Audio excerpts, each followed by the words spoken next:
우울은 나쁜 감정이 아닙니다. 혹시 지금 우울한 나날들을 보내고 계신가요? 그럼 이 영상 끝까지 한 번만 시청해주세요. 가면을 쓰고 행복한 척 하는 것보다 우울을 인정하고 받아들이는 게 더 나아요. 오히려 우울을 통해 심리적 건강을 달성할 수 있습니다. 베스트셀러 미움받을 용기 책의 근간이 된 개인 심리학 이론의 창시자 아들러는 열등감은 자기 완성을 위한 필수 요인이며 개개인은 이러한 열등감이 있기 때문에 이를 극복하기 위해 완성에 도달하기 위한 노력을 하고 그러한 건설적인 과정들이 곧 심리적 건강을 달성하게 된다고 말합니다. 열등감은 자기를 남보다 못하거나 무가치한 인간으로 낮추어 평가하는 감정이에요. 열등감을 느끼면 우울도 당연히 따라오겠죠. 그래서 저는 열등감을 곧 우울과 같은 감정으로 생각할 겁니다. 저 또한 우울에 잠식되어 힘든 시기를 보낸 적이 있었는데요. 지금은 아들러가 이야기한 우울이 있기에 자기 완성을 이루려 노력한다는 원리를 깨닫고 우울을 긍정적인 시각으로 볼 수 있게 되었어요. 우리는 행복한 삶을 살기 위해 우울을 이용해야 됩니다. 그럼 지금부터 제가 어떤 일로 우울에 잠식돼 있었었는지, 그리고 그 우울을 어떻게 이용하여 현재 건설적인 삶을 살고 있는지, 그리고 이러한 삶이 진짜 심리적 건강을 만들어 행복한 삶에 도달하고 있는 게 맞는지 솔직히 다 털어놓고 공유하고자 합니다. 먼저 제가 어떤 일로 우울에 잠식돼 있었는지 이야기해 보겠습니다. 저는 직장 생활을 하다가 교사를 준비해야 되겠다는 생각에 회사와 야간대학원을 병행하여 임용을 칠 수 있는 자격을 취득하고 퇴사하며 1년간 임용고시에 매진하였으나 불합격이란 고배를 마시게 되었어요. 저는 이전에 모든 공부를 할 때 다 벼락치기로 공부했었어요. 10일 이상은 공부를 한 적이 없는 것 같아요. 근데 또 이렇게 게으른 주제에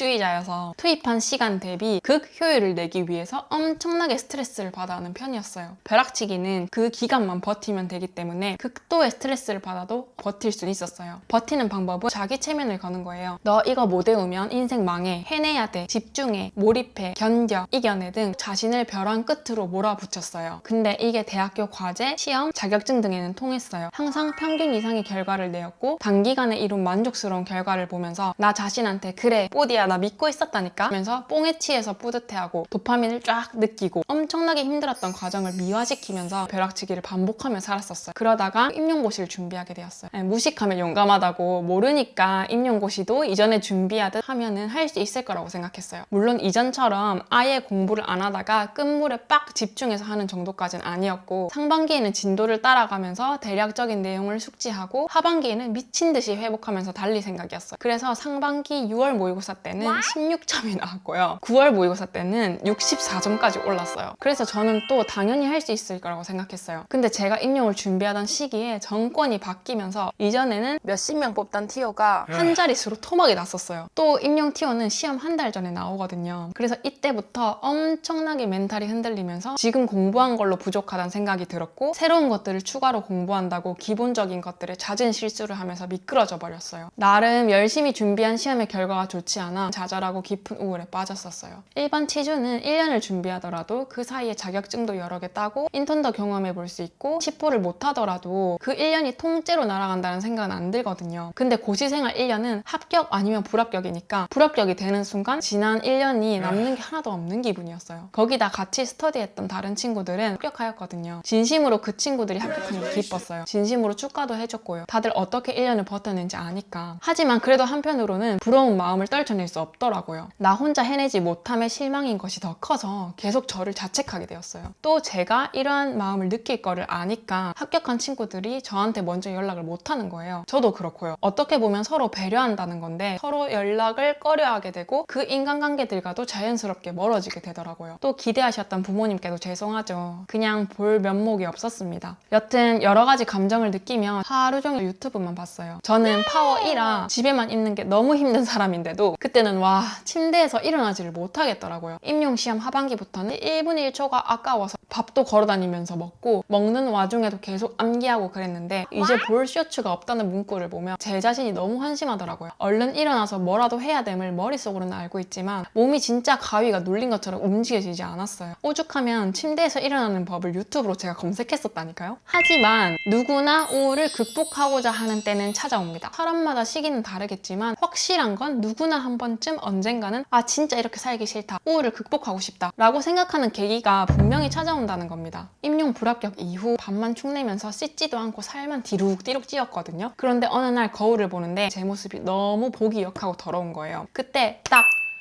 살을 빼야겠다 생각이 들더라고요. 이제 그만 우울에서 벗어나고 싶다. 우울을 극복하고 싶다 생각하게 된 계기가 되었어요. 근데 제가 깊은 우울감에 허덕이고 있었기 때문에 강한 의지를 가지지 못했거든요. 그래서 먼저 임용에 떨어진 이유에 대해 자아 성찰을 하려고 했어요. 제가 불합격했던 이유는 TO 발표 후 멘탈이 흔들려서 내가 이때 동안 해왔던 공부를 믿지 못하게 되었던 거였어요. 그래서 장기전에서 제일 중요한 거는 멘탈 관리라는 거를 깨달았어요. 이후 목표가 생기면 멘탈 관리를 중요시하고 장기전으로 준비해야겠다 다짐했어요. 우울을 가지게 되었던 근본적인 이유를 인지하게 되면은 이것만 신경 쓰면 또 우울에 잠식되진 않겠구나 라는 확신이 생기기 때문에 한 의지를 조금 더 단단하게 할 수 있습니다. 근본적인 이유를 인지한 후 우울을 극복하기 위한 의지를 다지게 되면 목표를 설정하게 되는데 저에게 그 첫 번째 목표가 다이어트였어요. 다이어트 할 때 멘탈 관리를 어떻게 하는지 고민이 막 되는 거예요. 그래서 유튜브로 사람들은 어떻게 멘탈 관리를 하는지 찾아보았어요. 먼저 한혜진님의 인터뷰 영상을 보았는데 한혜진님은 우리나라 탑 모델이시잖아요. 탑 모델이 되기까지 얼마나 많은 노력을 하셨겠어요. 그래서 인터뷰 영상을 보면은 20대 때는 좋은 게 좋은 거다 이 말이 너무 싫었대요. 인생을 대하는 태도에 성의를 보이지 않는다고. 근데 현재 40대가 된 지금은 좋은 게 좋은 거다 이 말이 맞다고. 대충 살자는 게 아니라 어떤 것, 어떤 사고 또는 상대방을 대할 때 이해심을 발휘하는 마법의 주문 같은 거라고 하시더라고요. 이 인터뷰를 들으면서 목표를 이루는 동안 벼락치기, 극효율, 짧은 도파민과 같이 자극적이고 뜨겁게 살려고 하기보단 좋은 게 좋은 거야 하면서 나에 대한 이해심을 발휘하며 미지근하게 살아도 괜찮다고 멘탈 관리를 해야겠다 다짐했어요. 그리고 저는 정말 의지가 약한 사람이에요. 돈과 시간 등이 조금이라도 여유가 생기면 바로 게으름을 피우고 뒤로 미루려고 하죠. 그럼 이 나약한 의지를 어떻게 잡을 수 있을까 고민하다가 영감수업님의 돈이 최고다 라는 영상을 보게 되었어요. 무엇을 실행하기 어려울 때 단숨에 실행으로 전환시키는 방법이 돈이래요. 예를 들어 도서관에서 공부를 안 하면 카페에서 음료 한 잔 시켜놓고 음료값이 아까워서라도 공부를 할 수 있도록, 카페에서도 해이해지면 초밥을 먹으러 가서 그 밥값만큼 공부할 수 있도록 계속 동기부여를 하는 거죠. 돈 자체에 큰 의미를 두지 않고 돈을 씀으로 그것이 가져다주는 효용성과 성과에 초점을 맞추는 거예요. 즉 돈에 쫓기는 것은 건강한 조급함으로 돈으로 내가 할 수밖에 없는 환경을 조성하라고 하더라고요. 이 말을 듣는데 이거다 싶었어요. 나의 나약한 의지로 동기부여를 하는 게 아니라 돈으로 환경에 제약을 걸어 할 수밖에 없도록 만드는 동기부여요. 저한텐 이 방법이 잘 먹힐 것 같더라고요. 결론적으로 한혜진님의 영상을 보고 배운 것처럼 좋은 게 좋은 거다 라면서 자신을 압박하지 않되 유튜버 영감수업님처럼 돈으로 채찍질하여 나를 믿지 않고 환경을 조성할 수 있는 방법으로 다이어트를 해봐야겠다 다짐했어요. 그래서 임용칠 동안 일을 하지 않았기 때문에 통장이 빈약했지만 240만 원 GPT를 끊었어요. 그리고 그냥 PT로는 또 나태해질 것 같았기 때문에 다이어트 이상의 극단적인 목표인 바디 프로필을 결심했고 비싼 스튜디오, 헤어 메이크업 샵을 결제했어요. 당장 수중에 돈이 없는데 살을 뺀다고 몇백만 원을 투자했으니 이제 살을 빼지 않으면 안 되는 거예요. 이렇게 동기부여했으면 정신줄 잡고 다이어트 잘 하고 있냐고요? 아니요?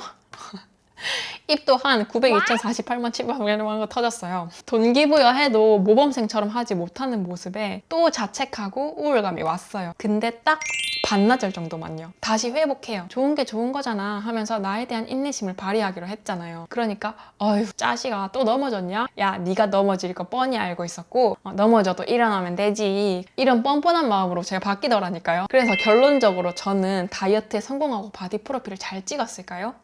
네, 올해 1월부터 4월까지 동기부여와 좋은 게 좋은 거야 라는 마법의 주문으로 바디 프로필을 멋지게 찍었고 우울로 잡아먹혔던 시기에서 벗어날 수 있었어요. 첫 번째, 우울에 잠식되었다가 둘째, 새로운 목표를 가지게 되면서 이를 극복하고자 하였고 셋째, 왜 우울이 생겼지? 우울을 가지게 된 원인을 파악하고 넷째, 우울에서 배웠던 것을 새로운 목표에 적용시키려 하며 역설적이게도 우울을 통해서 심리적 건강을 달성하였지요. 하지만 이 과정이 순탄치만은 않았습니다. 제가 우울을 이용하면서 심리적 건강을 이루었던 이 과정이 궁금하지 않으신가요? 다음 영상에는 다이어트를 성공한 그 과정을 영상에 담아보려 합니다. 단순히 몸만 변화하는 과정뿐만 아니라 거기서 느낀 감정, 생각 등의 모든 변화를 다 담을 거니 궁금하시다면 다음 영상을 기대해주세요. 그럼 또 다음 영상에서 찾아뵙겠습니다.